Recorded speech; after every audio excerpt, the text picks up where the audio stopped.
You play games every day, you watch guides, you copy comms from pro players, and you're still Hardstuck. Today I'm gonna show you exactly why that happens and more importantly what you can do to fix it. I'm Grim, I've been challenger since set 1 and I helped over 600 people improve their rank and understand this game better. Hey guys, I'm H2O Henry and I approve of Grim's coaching. The first mistake I see when I coach people is that they play too many comps. Let's make an exercise together. Look at your profile, look at your last 20 games and count how many comps you play. If you're in low elo and let's say that you're under platinum and you have more than 5 comps, you're playing way too many comps already. But why is too many comps too much? Let's take an example. Let's say you want to play Corki. You want to learn what the early game is. So let's say that you want to play Rangnar. Then you want to learn what items are good. Deadblade, Glass Whisper, Striker. Cool. Then you want to learn what type of augments you need. Maybe you need combat, maybe you need economy, stuff like that. After that, you want to learn to position the camp. You want to learn how exactly you roll at level 8 and what are you chasing. What's your win condition as well. So as you can see, you need to know like 6-7 things about a camp. Now once you learn this stuff about a camp, then you can play for top 4. Of course, depending on some conditions, you might get top 4 or not. Now let's multiply all these 6-7 things or more with 5 camps. You need to know 30-35 things, different condition augments. It's way too hard, especially when you lack maybe some fundamentals. What do you want to play? Well, right now. Do you want to make money? Do you want to level? Do you want to slam anything? I want to make money. Oh yeah, make money then. I want that. I don't want that. So is a puppy too bad in our camp?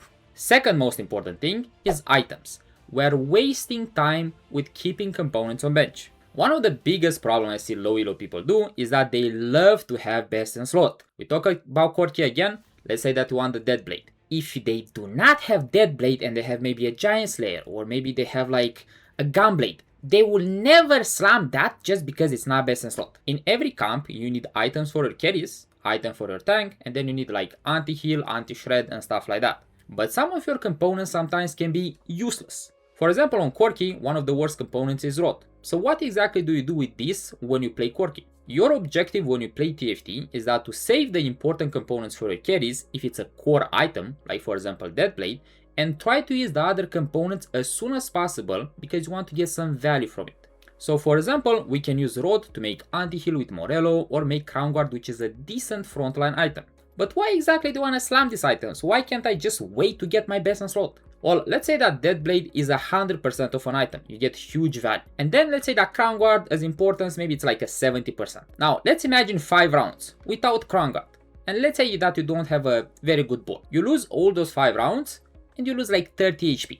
And now let's imagine the same board, but you do slam Crown Guard. Maybe you don't lose 30 HP anymore. Maybe now you lose 25. Maybe you kill one more unit. You'll be like, 5 HP, who cares? 5 HP with 5 HP, sometimes it adds up, especially late game, because there are some games where like 1 HP can make the difference between maybe a 6th and a 5th, a 5th and a 4th, and so on. Very nice, man, very nice. So instead of next game you lose 20 LP, you can lose 10 by slamming items that maybe are not perfect, but they can be playable. Third thing is early game, but what exactly about it? Some people just want to be stubborn. If they don't have Corki, they do not play the Deadblade on anyone. But that's not your objective. Your objective is to find like early game carries, mid game carries, and late game carries. Here is an example. So let's say you play Corki. Who can carry these items in the early game? It can be my mom. It can be my mom. So let's talk about early game for Corki. Who can carry the Deadblade early game? It can be Ezreal. It can be Gnar if you high roll it. It can be Briar. It can be Belvet. But then people are like, yeah, but I do not have my meeples. You need to learn that early, mid game and late game, they are different games. They are not the same game and they have different importances. If your early game, the foundation of a house, it's not very good, then whatever you build on it, it might be sketchy. Why do you level here? I know, I just want to win around. Sure, in some games you're gonna high roll and you're gonna hit your units and you're gonna have a lot of HP and great, you're gonna get the first. The next 10 games might be an 8. Harry, what do you mean Sterak there? Yeah. my logic was I already That's have Thunder, so it's more HP, but 8,000 mistakes in this one. definitely helped me improve the game and gave me a bit more insight into things that I just was clueless on before. Use your items as soon as possible on the early, mid game and late game carry. Do not be scared to change your camp and do not keep your most important items on bench just because I don't have the Corki. And the last and the most important one is scouting.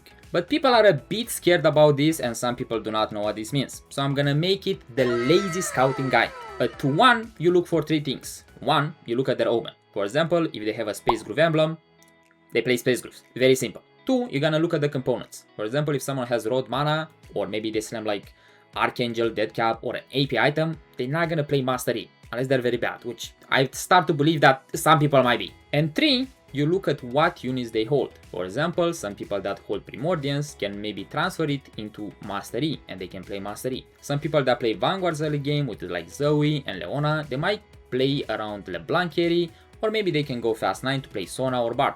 And the bonus thing, did you scout this game at all? I think in my head I thought I scouted way more than I did.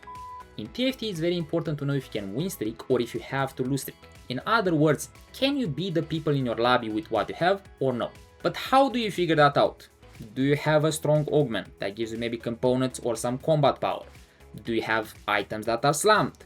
Do you have at least 2 out of 4 units upgraded? Can you level to 4 to 1? If the answer to these questions are not really, you shouldn't level most of the times. Repeat these things at the carousel and the PvE rounds, because in these rounds you have a lot of extra time after you chose your component. I hope you learned something from this video. If you need help with TFT, you can drop your LOL chest in the comments and I'll take a look and try to help you out. Sub and comment if you want to see more of this content, and I'll see you in the next one.